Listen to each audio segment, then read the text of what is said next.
Hi, I'm Brandon Neely from the Civil War Institute, and today I want to take a bird's eye view of Black history here in Gettysburg.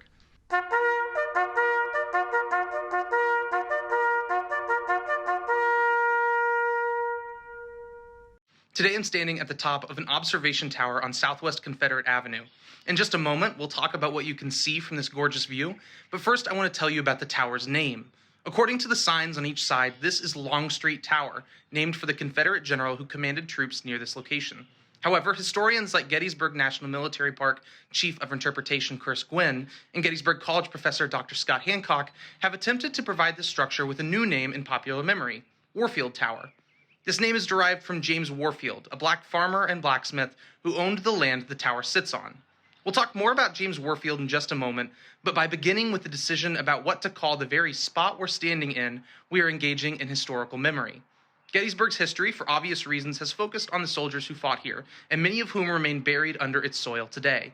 But rather than using this observation tower to point out battle lines, I'd like to use it to discuss the black community which lived in Gettysburg long before the battle, who survived or fled the fighting itself, and who remain to build a vibrant community today.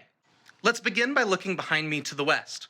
Though in 1863 Lee's army would use these mountain ridges you can see in the distance to screen their movement into Pennsylvania, they were not the first to do so. Beginning 80 years earlier, enslaved black Americans had used the same ridges to guide them northwards, fleeing between South Mountain to the east and North Mountain to the west. Underground Railroad conductors like Jacob Shockey, Hiram Wirtz, William Still, and Thaddeus Stevens, along with unknown numbers of anonymous black citizens, funneled men, women, and children to northern freedom along this route. Of course, as the battle dawned on July 1st, 1863, between 6,000 to 10,000 enslaved African Americans would move through this area behind me again, trailing the Confederate Army as we turn north. When the Confederate Army arrived to fight the Union Army at Gettysburg, they brought with them thousands of enslaved men and women forced to serve the Confederate Army. In a battle which would help determine the outcome of American slavery, enslaved people were present. As we begin to look east toward the city of Gettysburg, take a look not far from Warfield Tower and notice the small home over here against the road. This was the home of James and Eliza Warfield and their family. According to the National Park Service, the Warfields purchased the home less than 12 months before the battle and operated a successful blacksmith shop.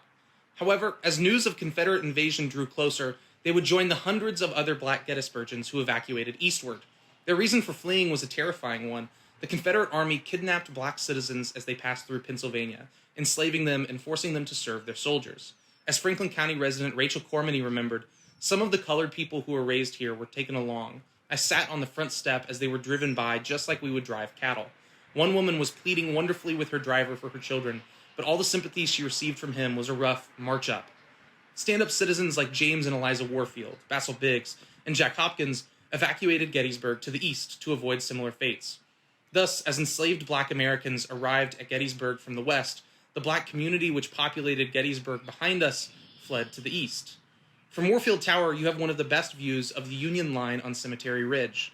If you look to the north side of the line, you can see the home of Abraham Bryan, a black Gettysburgian who Civil War Institute fellow Cameron Sowers has already discussed in a previous video.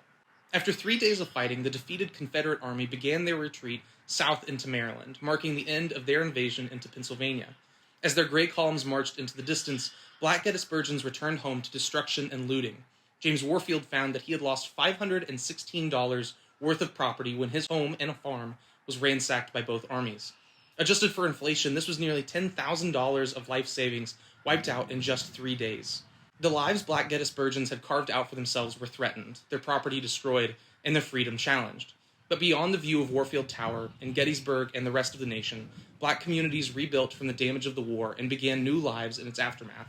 Today, organizations like the Gettysburg Black History Museum aim to keep the stories of these individuals alive, and historians like Dr. Hancock use locations like Warfield Tower to keep black voices in the public memory. Hopefully this video has given you a bird's eye view of black history here in Gettysburg. It's only an introduction, meant to introduce you to a rich history which such a short video couldn't capture.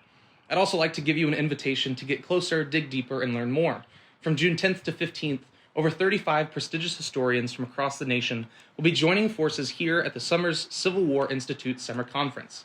It's a perfect opportunity to go beyond the overview I've given here and to engage more closely with the history on a personal level. You can stand here and watch the sunset over South Mountain. You can see the preservation work occurring on the Warfield home as the National Park Service works to present their story. It's one thing to read about the history, another to watch a video, but nothing compares to standing in history's footsteps. If you've enjoyed this topic in particular, I'd encourage you to sign up for Dr. Brian Lusky's Battlefield Tour, Gettysburg's African Americans in Slavery and Freedom. It's a chance to get out on the battlefield with a fresh perspective and to do so personally with a scholar in the field. To join us for this fantastic conference, click the link in our description below or on our Facebook page. I'm Brandon Neely with the Civil War Institute, and I can't wait to see you here this summer.